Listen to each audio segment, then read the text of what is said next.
एक बात देख लो कि कई पुराने जजमेंट्स में प्रोहिबिशन को लेके गाइडलाइंस जैसे दिए हैं हाईकोर्ट लेवल पे, लेकिन इनमें से सुप्रीम कोर्ट जाके वहां मैटर पलट जाता है। तो इन गाइडलाइंस की कोई बात नहीं होती। सुप्रीम कोर्ट के एक judgment Tirumala Tirupati Devasthanams and another versus Talapaka Anantacharyulu and others civil appeal 16727 and 16728 of 1996, इसमें कहा है ये केस भी मंदिरों को कंट्रोल में रखने वाले एक्ट से संबंधित ही थे, लेकिन इन केस में प्रोहिबिशन को लेके कई बातें इंपॉर्टेंट की गई हैं। इस केस में हाईकोर्ट ने सिविल कोर्ट को सूट में आगे बढ़ने से रोका रिट ऑफ प्रोहिबिशन देके। सुप्रीम कोर्ट ने दोनों बाजू को सुना और कहा कि नीचे के कोर्ट या ट्रिब्यूनल को प्रोहिबिशन देने के लिए, एक, जब उनको जुरिस्डिक्शन है ही नहीं लेकिन वो मैटर देखने की ओर आगे बढ़े या उनके जुरिस्डिक्शन के सीमा के बाहर जाके मैटर देखे। दो, नेचुरल जस्टिस प्रिंसिपल्स के खिलाफ आगे बढ़े। तीन, जब कोई कानून ही गैर संवैधानिक है और उस एक्ट के अंदर आगे बढ़े। चार, किसी पार्टी के फंडामेंटल राइट्स के खिलाफ जाके काम करने लगे। यहाँ सुप्रीम कोर्ट ने कहा कि prohibition rarest of rare case में ही लगना चाहिए, कि अपील जैसे नहीं देख सकते ऐसे पिटिशन को, क्योंकि इससे नीचे के बॉडी का आत्मविश्वास को ठेस पहुंचेगी। कि रिट ऑफ प्रोहिबिशन को ऑर्डर 7 रूल 11 सीपीसी की तरह नहीं परख सकते।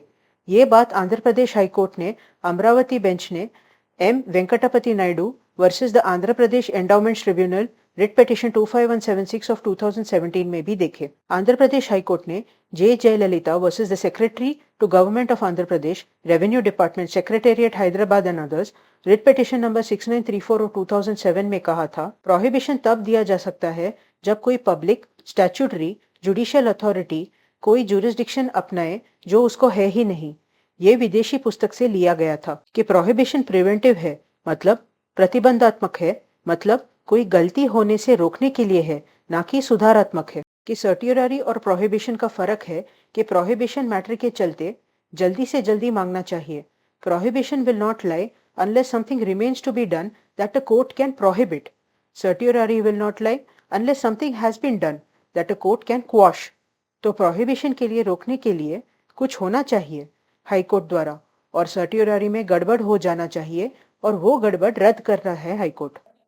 ऐसे पता चलता है कि प्रोहिबिशन के लिए, एक, नीचे के बॉडी अपने जुरिस्डिक्शन से बाहर जाते ही मांगना है पिटिशनर को, तो जुरिस्डिक्शन के सीमा या एसेंशियल इश्यू जैसे नेचुरल जस्टिस का पालन न होना, ऐसा होना आवश्यक है प्रोहिबिशन के लिए। दो, प्रोसीडिंग्स चालू रहते समय जब जुरिस्डिक्शन पे सवाल उठता है रिट में, तो प्रोहिबिशन प्रोसीडिंग्स होंगे और खत्म होने के बाद सर्टियोरारी। तीन, प्रोहिबिशन भी विवेक वापर के सोच के समझ के देने वाला रिट है। चार, ऑल्टरनेट रेमेडी नहीं होना चाहिए। ये भी अपने अपवादों के साथ आता है, जैसे अगर पेटिशनर का फंडामेंटल राइट्स पे आक्रमण हो उस क्रिया से, या फिर नेचुरल जस्टिस प्रिंसिपल्स का पालन ना हुआ हो। पांच, कि प्रोहिबिशन सुपरवाइजरी है, ना कि अपील में बैठ के मैटर देख सकता है।